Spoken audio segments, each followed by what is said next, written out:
کہ جو وقت کی بھی ضرورت ہے اور بچوں کا بھی تقاضا ہے، اور موضوع گفتگو رہے گا معرفت امام زمان علیہ السلام، اور یہ بہت ہی باریک موضوع ہے، اور اس موضوع پر بات کرنے سے پہلے میں آپ سے ضرور یہ کہوں گی کہ یہ ایسا موضوع ہے کہ جس پر آپ کو کوئی راوی، کوئی محدث، کوئی نہیں ملے گا، اس لیے کہ جب کسی کی عمر سامنے ہوتی ہے، کسی کی چال ڈھال، کسی کا چلنا بیٹھنا نگاہوں میں ہو تو راوی بھی مل جائیں گے، نگاہوں میں ہو تو محدث بھی مل جائیں گے، بہت سارے آپ کو اصحاب بھی مل جائیں گے، لیکن امام وہ ہستی ہے، یہ ہمارا وقت کا امام، کہ جس کے لیے جو کچھ بھی کہا جائے وہ سوائے معصوم کی زبان کے اور کوئی نہیں کہہ سکتا۔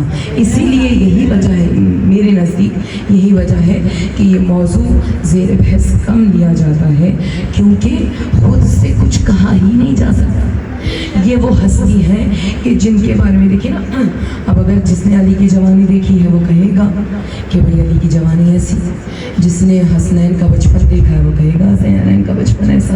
اماموں کو دیکھا ہے تو اپنوں نے بھی کہا، پرایوں نے بھی کہا، لیکن کمال یہ ہے کہ جسے دیکھا ہی نہیں ہے اور فقط اس کی محبت اور ضرورت ہے کہ اس کی معرفت بھی ہو۔ معرفت کا معنی ہوتا ہے اردو میں پہچان، تو ضروری ہے کہ امام کو پہچانا جائے۔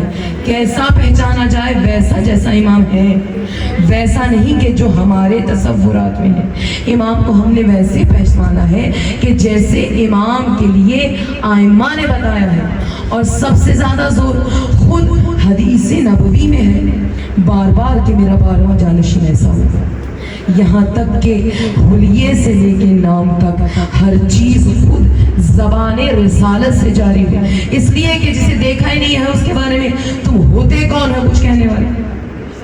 مل کر صلوات پڑھو۔ اللہم صلی علی محمد وآل محمد۔ اللہ اکبر۔ نعرہ رسالت یا رسول اللہ۔ نعرہ حیدری یا علی، یا علی، یا علی۔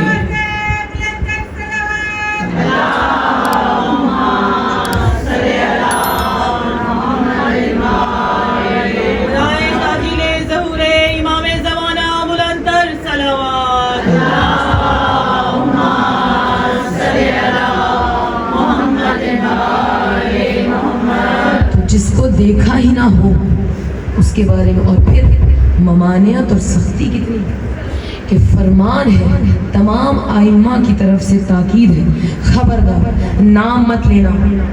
ممانعت ہے کہ آپ وقت کے امام کا نام نہیں لے سکتے، اس لیے اب نام نہیں لے تو کیا کریں؟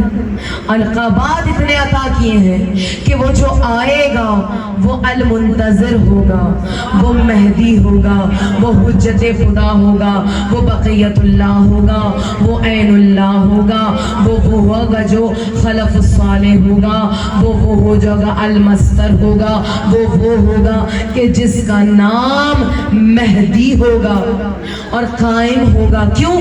کیونکہ تمہیں نام لینے کی ضرورت نہیں ہے۔ اب دیکھیے اصحاب رسول پوچھ رہے ہیں، اے اللہ کے رسول، ہر نبی اپنے پیچھے جانشین چھوڑتا ہے، تو یہ بتائیں کہ آپ کی بھی جانشین ہوگی؟ اور یہاں تک کہ یہ واقعہ ایک یہودی نے آ کے سوال کیا کہ اے محمد، ہم نے سنا ہے کہ آپ اللہ کے رسول ہیں، تو ہمیں تو معلوم ہے کہ جب موسیٰ نبی تھے تو انہوں نے اپنے بھائی ہارون کو اپنا خلیفہ بنایا تھا اور ہارون کے 12 بیٹوں کو اپنا جانشین بنایا تھا، کیا آپ کا بھی کوئی جانشین ہے؟ کہا ہاں بالکل ہے۔ اور وہ کون ہوگا بتائیے؟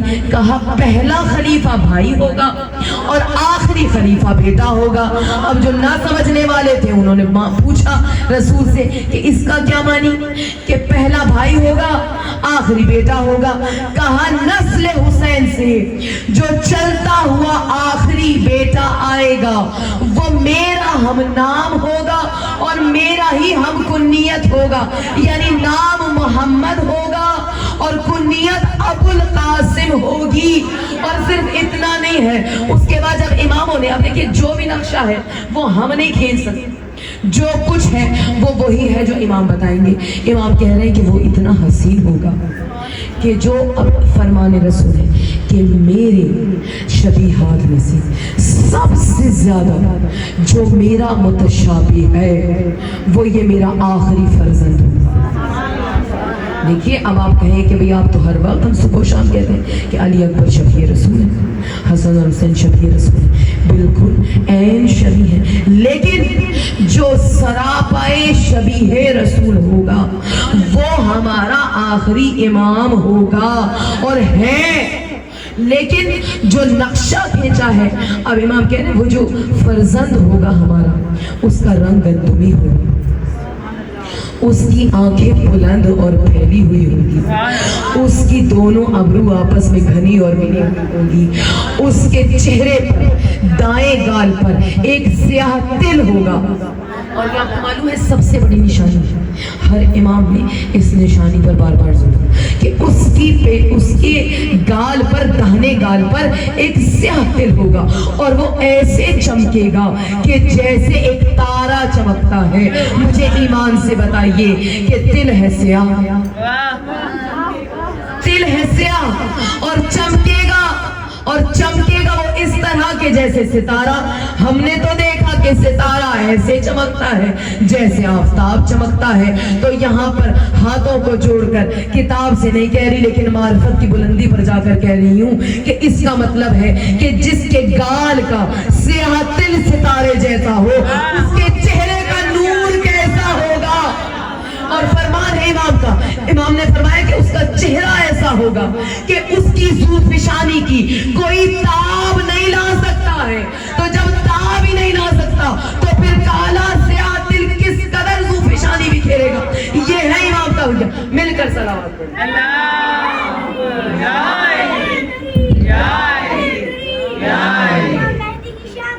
سبحان اللہ.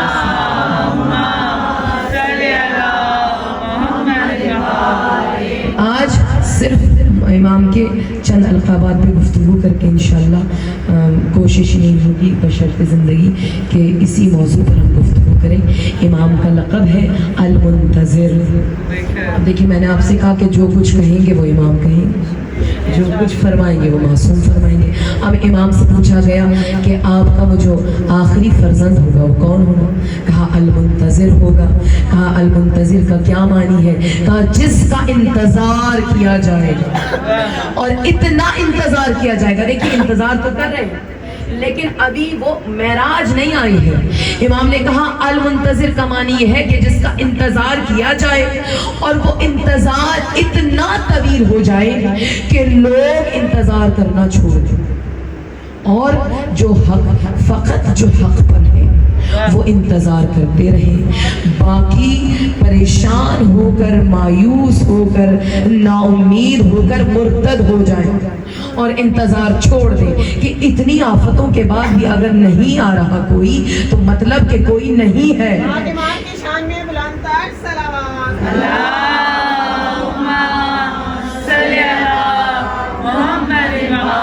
یا امام المنتظر الاجل الاجل, یا امام المنتظر الاجل, یا امام المنتقین الاجل الاجل. کل ما یکذبا پینتری سوالک نارا حیدری حیدری حیدری. امام کی شان پر بلند تر صلوات.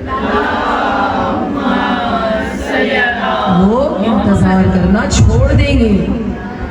وہ منتظر کہ جس کے لیے انتظار. اب دیکھیے اس معراج پر میں جملے آپ سے کہوں کہ خوش قسمت ہے, اور آپ کو معلوم ہے نا اماموں نے کہا ہے کہ سب سے اعلیٰ مقام ان مومنین کا ہے کہ جو اپنے امام کو دیکھے بغیر اس کا انتظار کرتے, اس کو دیکھے بغیر اس کی دل میں محبت رکھتے ہیں, اس کا انتظار کر رہے ہیں, اس کو یاد کر رہے ہیں. تو ہم خوش قسمت ہیں کہ ان وقت کے مومنین جنہوں نے اپنے سامنے اماموں کو دیکھا ہے, بچپن سے لے کے جوانیاں اور جوانیوں سے لے کے شہادت تک تمام اماموں کے دور کو دیکھا ہے, ان سے کہیں بلند وہ مومنین ہیں کہ جو انتظار کی منزل پر ہیں، اور یہ انتظار صرف ہمارا نہیں ہے، یہ وہ امام ہے مومنات، کیونکہ آپ کو معلوم ہے خوش قسمت ہے وہ کہ جو یہ زمانہ دیکھے کہ جہاں پر وقت کا آخری امام آئے گا. اور کیوں؟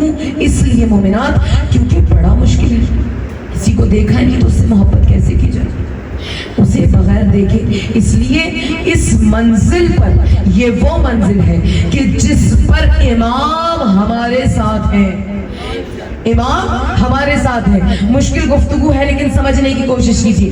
امام، ہر امام نے آنے والے امام پر سلام بھیجا ہے، اور صرف سلام نہیں بھیجا بلکہ امام کا انتظار کر رہا ہے.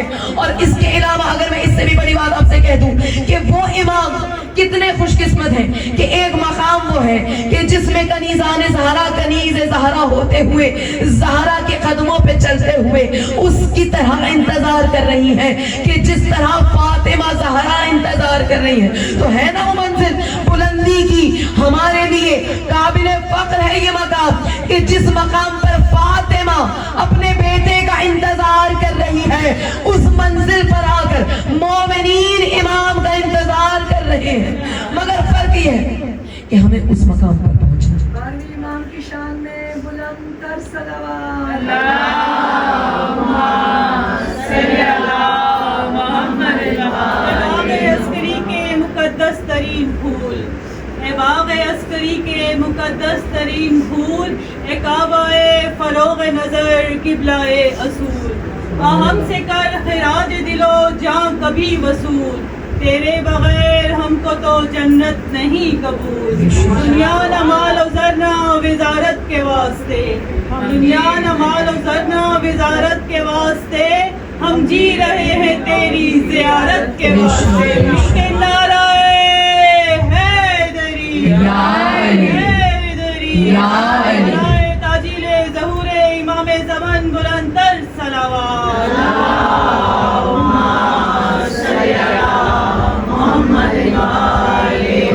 کیونکہ وقت نہیں ہے اور ظاہر ہے آج آپ کافی دیر سے بیٹھے ہیں، صرف ایک لقب بتا دیتی ہوں، اور کیونکہ آپ کو معلوم ہے ایک جملے میں چلے بتا دیتی ہوں. المہدی پوچھا گیا کہ اے فرزند رسول یہ بتائیے کہ آپ کا یہ بیٹا المہدی کا مطلب کیا ہے؟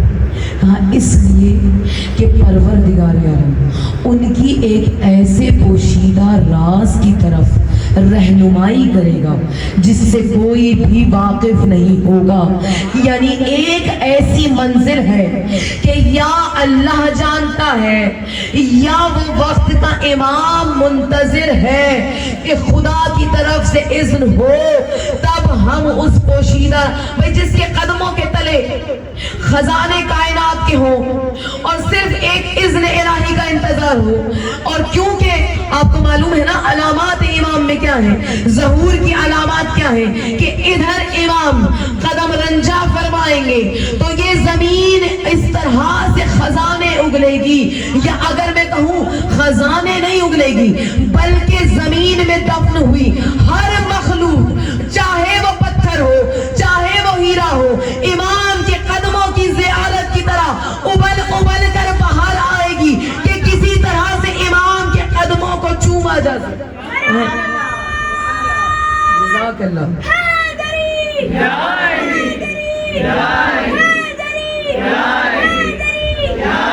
امام مہدی کی شان میں بلند تر صلوات.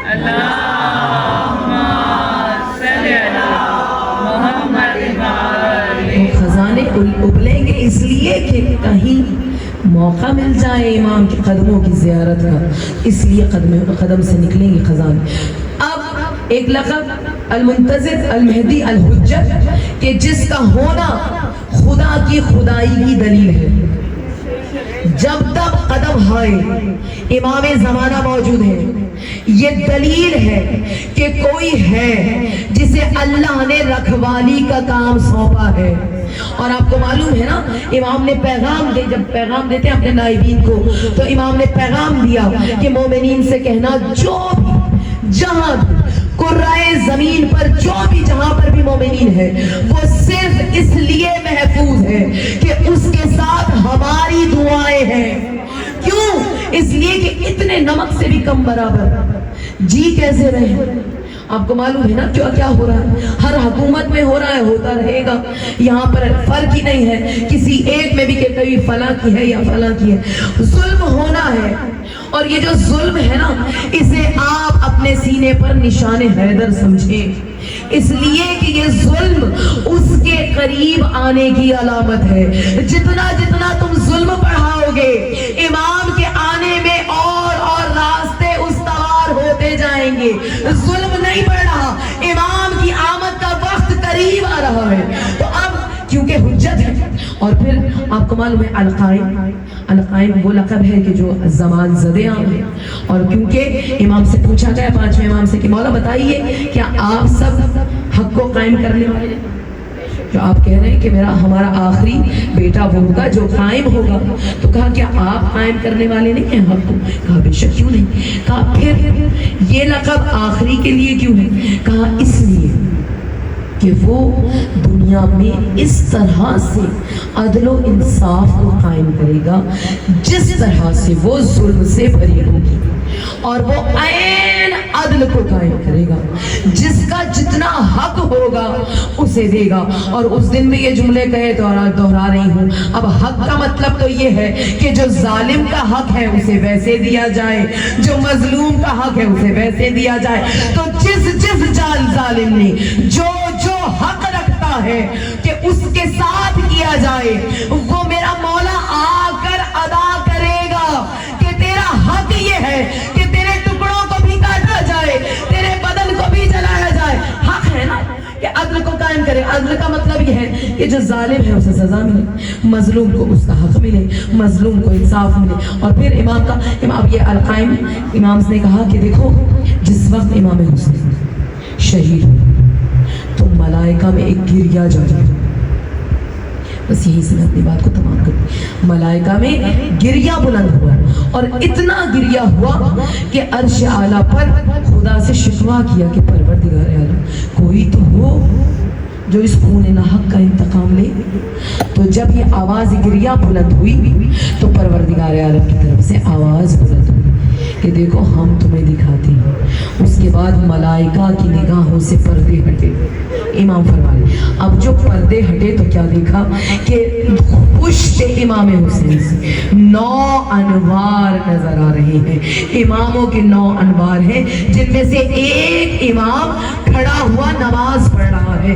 ایسے میں آواز غیبی آئی کہ اے قائم اٹھو اور اٹھ کر حسین کے خون کا انتقام لو۔ اس لیے امام ہے قائم، اور آج بھی گنبد حسین پر سرخ لہراتا ہوا علم دلیل ہے 2 چیزوں کی۔ پہلی کہ ابھی اس مظلوم خون ناحق کا بدلہ لینا باقی ہے، اور دوسرا کہ جو بدلہ لینے والا ہے وہ ابھی آئے گا۔ یہ 2 چیزوں کی علامت ہے امام کے گنبد کا سرخ فرش۔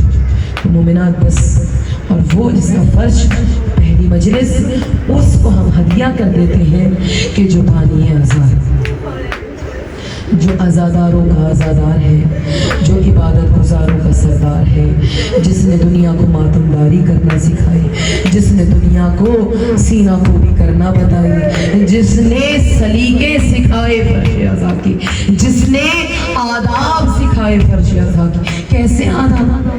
مدینے میں آ گیا میرا مولا، اور آنے کے بعد 2 سال تک یاد رکھیے کہ اہل مدینہ کے ہاں نہ کسی کے گھر میں کوئی شادی منائی جاتی تھی، نہ کوئی خوشی، یہاں تک کہ جب قاتلان حسین میں سے کچھ کا انتقام لیا جا چکا اور حرملہ مارا گیا، تو امام نے کہا اے لوگو، تم جیسے چاہتے ہو خوشیاں مناؤ، اہل بیت کے گھر میں تو خوشیاں نہیں ملیں گی، لیکن ہاں تم چاہو تو خوشیاں منا سکتے ہو۔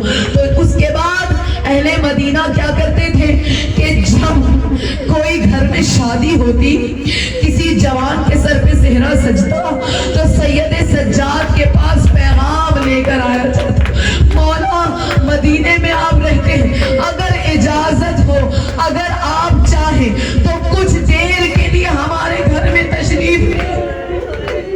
مجھے ایمان سے وہ سید سجاد جس کے سامنے کوئی کہتا ہوگا کہ میرے جوان بیٹے کے سر پہ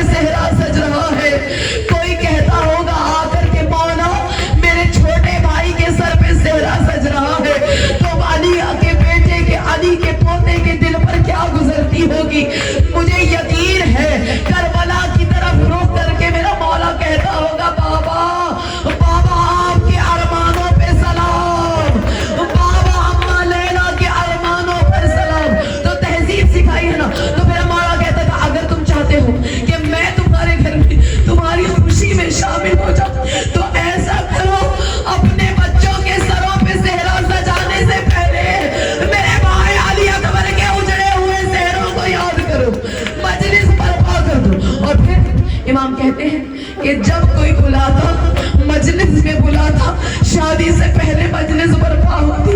اور اب اس کے بعد تاریخ نے لکھا عجیب واقعہ کہ ایک صحابی نے امام کی اپنے بیٹے کی شادی سے پہلے فرش اعظم علی اکبر کا بچھایا, علی اکبر کا فرش بچھایا. اب جو فرش بچھ گیا نا, امام نے کہا اپنے صحابی سے, اے بندہ خدا ایسا کر چراغوں کو گل کر دے. کہا مولا چراغوں کو گل کیوں کروانا چاہتے؟ میرا مولا غریب کہہ رہا ہے کہ دیکھو شادی کا گھر ہے, کوئی ایسا نہ ہو شرما کے روئے, چراغوں کو گل کر دو تاکہ میرے بابا کو رونے والے حق رونے کا ادا کر سکے. وہ کہتا ہے کہ میں نے چراغوں کو گل کر دیا. جب مجلس تمام ہو گئی دوبارہ چراغوں پہ روشن کر دیا. میں نے دیکھا کہ امام مجلس میں نظر نہیں. سوچا کہ شاید میرے مولا سے برداشت نہ ہوا, اس لیے میرا مولا واپس تشریف لے گئے. اب جو اس کی نگاہ دروازے پر پہنچی تو کیا دیکھا کہ میرا مولا دروازے پر کھڑا ایک جانے والے کا ہاتھ چوم کر سلام کر رہا ہے. صحابی نے کہا مولا میں نے تو آپ کو مہمان بنا کر بلایا تھا. اس وقت صحابی سے میرے مولا نے کہا کہ اے بندہ خدا, جب تو نے بلایا تو یہ تیرے مہمان, ارے جب میرے بابا کو رویا تو اب یہ میرے. یہ اس عزادار کا ماتم ہے. اس عزادار کے لیے آپ پرسہ دیں گی کہ جب جس وقت بیمار کربلا مدینے کی سرحد پر آئے نا تو رو کر بہنوں کی طرف دیکھا, سوالیہ نگاہوں سے بھوکیوں کی طرف دیکھا. زینب نے کہا ہے میرے لال, میں کیسے مدینے میں داخل ہو جاؤں کہ جس شان سے میں آئی تھی. اے میرے لال تمہیں یاد ہے نا کہ جب ہم آ رہے تھے مدینے کی حدود پر اہل مدینہ چھوڑنے آئے تھے. اے میرے لال اتنا بتا دے اس مدینے میں کیسے جاؤں جس میں نہ میرا بھائی ہے, نہ میرا علی اکبر ہے, نہ میرا عباس ہے, بس عزادار. یہ اہتمام عزادار کر کے جا رہا ہے. حسین کا کہا اچھا پھوپھی اماں آپ چاہتی ہیں کہ مدینے والے آپ کو لینے آئے, میں اہتمام کر دیتا ہوں. ہائے عزادارو, بیمار کربلا نے ایک سیاہ خیمہ لگوایا, خیمے کے اوپر ایک علم سیاہ لگوایا. کہا بشیر جا کر سنانی دیا جس نے زینب سے ملاقات کرنی ہو, زینب مدینے نہیں آئے گی, زینب سے ملنے مدینے سے باہر آ جائے. یہ وہ بیماری والی مومنات جب مدینے میں میرا مولا آ گیا, تاریخ کہتی ہے لوگوں نے اپنے ذبیحوں کو چھپانا شروع کر دیا. ایک مرتبہ قصابوں کو معلوم ہے کہ جب امام گزرے گے, امام کی